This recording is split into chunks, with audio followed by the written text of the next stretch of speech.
Chemija yra brangu, neapsimoka, o pinigų išleidžiame labai daug.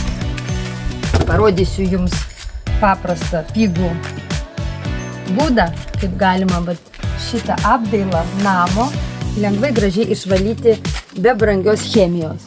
Mums reikės 100 ml karšto vandens, įpilam į karštą vandenį 100 ml acto ir šiek tiek muilo indų ploviklio geriausia. Išam gerai viską ir galim pabandyti dabar valyti mūsų senas dėmes. Va čia labai juoda. Tai aš jums parodysiu.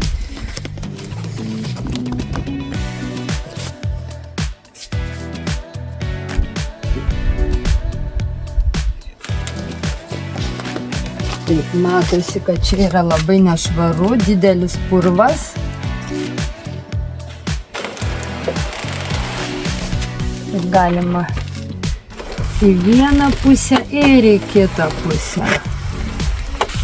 Prašau, kaip viskas gražiai valosi, be jokių trinimų. Va. Valysime likutį.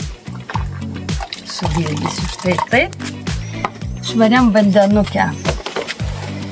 Ir tokiu būdu mūsų aplinka bus šiek tiek saugesnė ir žalesnė. Ir draugiška gyvūnams ir augalams.